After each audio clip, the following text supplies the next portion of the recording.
판도 소리 칼럼. 심리 상담을 할까 말까 고민하는 당신에게 감정을 깊고 섬세하게 이야기해보는 판도 소리 칼럼입니다. 두 번째 시간, 침묵의 소리. 안녕하세요. 오늘이 두 번째 시간이라 전 긴장감이 좀 덜한데요. 들으시는 분들도 소리 칼럼에 대한 낯설음이 약간은 줄었을까요? 우리 각자 목소리에도 고유한 무늬가 있다는 말로 지난 회를 마무리하면서 오늘은 침묵에 대해 함께 생각해보자고 안내해드렸는데요.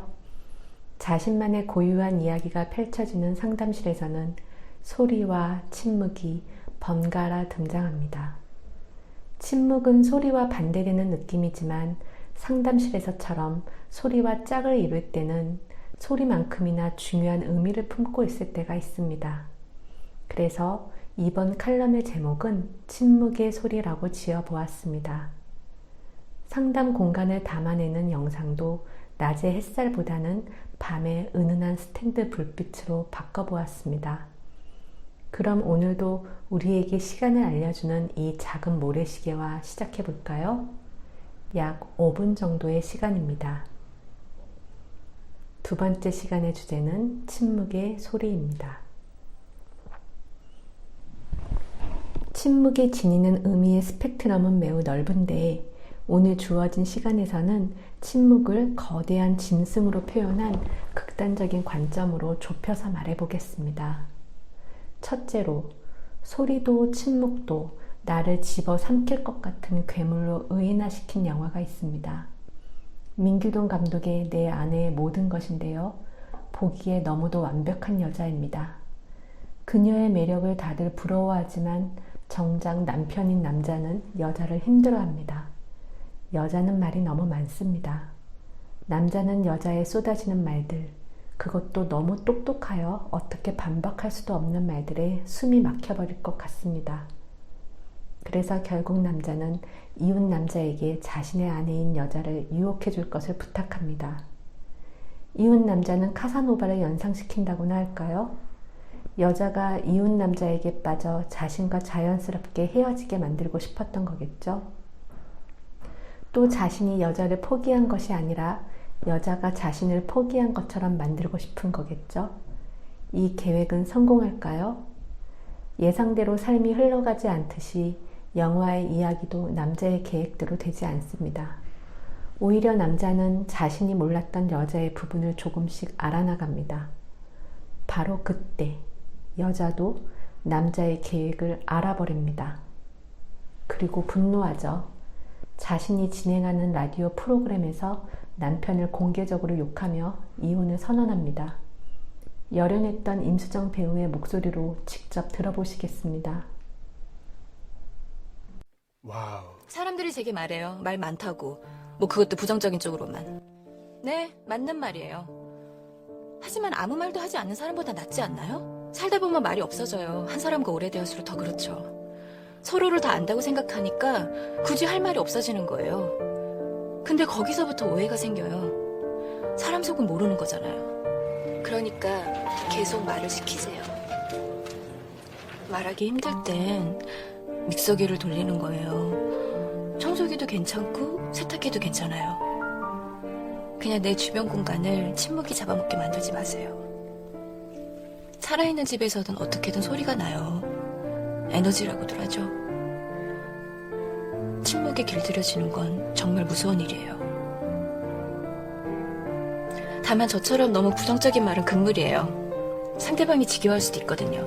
정희씨, 저희는 굉장히 재밌어요.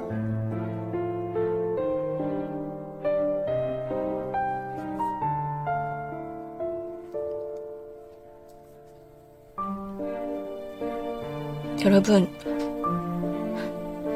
저 이혼합니다.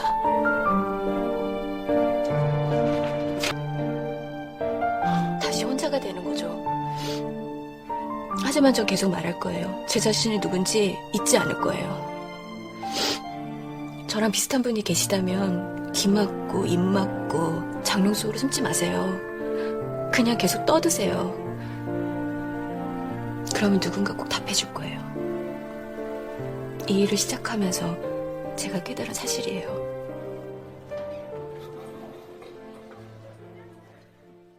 곧바로 두 번째, 막스 피카르트의 침묵의 세계란 책을 소개해 드려 볼까 합니다. 막스 피카르트처럼 침묵을 이상화시키고 예찬하는 이가 또 있을까요? 침묵을 잃고 소음과 소란의 세계에 살고 있는 오늘날의 인간이 더 이상 발전할 수 있을까? 이렇게까지 극단적인 의문을 끊임없이 제기합니다. 몇 문단 연이어 읽어보겠습니다. 오늘날 개인은 침묵과 마주해 있지도 않고 공동체와 마주해 있지도 않으며 다만 보편적인 소음과 마주해 있다. 개인은 그 소음, 그 보편적인 소음도 이제는 소유하지 못하고 침묵도 아직은 소유하지 못한 자에 불과할 뿐이다. 죽은 것으로서가 아니라 살아있는 태고의 짐승처럼 침묵은 거기 누워있다. 그 침묵의 넓은 등이 아직 보이기는 하지만 그 태고의 짐승의 몸 전체가 오늘날의 전반적인 소음의 덤불 속에서 점점 더 깊이 가라앉고 있다. 그 태고의 짐승은 점차적으로 자신의 침묵의 심연 속으로 가라앉고 있다. 그럼에도 불구하고 때론 오늘날의 모든 소음은 다만 그 태고의 짐승, 즉 침묵의 드넓은 등에 붙은 벌레들의 울음소리에 불과한 것 같다. 오늘은 인용한 대사가 길어서인지 모래시계의 모래가 벌써 다 떨어졌네요. 그래도 마무리를 간단히 하며 끝내겠습니다. 막스 피카르트는 침묵이 가지는 중요성을 살아있는 태고의 짐승에 비유하며 침묵을 소유하라고 외칩니다. 그리고 침묵의 반대편에는 의미 있는 소리가 아닌 소음, 즉 벌레들의 울음소리가 있다고 말합니다. 침묵이 나를 삼키지 않도록 노력하든 변화를 잉태한 침묵을 소유하든 중요한 것은 소리도 침묵도 나의 고유함을 표현하고 내 안의 변화를 이끌어내기 위해 기능하느냐의 문제일 것입니다. 지금 당신에게 당신의 소리는 또 당신의 침묵은 어떻게 움직이고 있나요? 소리와 침묵이 내면의 심리세계로 이어지는 날숨과 들숨의 호흡으로 작동하는 곳이 바로 상담실인데요. 그러나 심리상담을 하고 싶어도 심리상담실로 들어가는 것은 쉽지 않습니다. 그래서 다음 3회의 주제는 막연한 불안으로 정해보았습니다. 그럼 2주 후에 뵙겠습니다. 구독과 좋아요는 판도 소리 칼럼이 꾸준히 지속될 수 있도록 하는 힘이 됩니다. 감사합니다.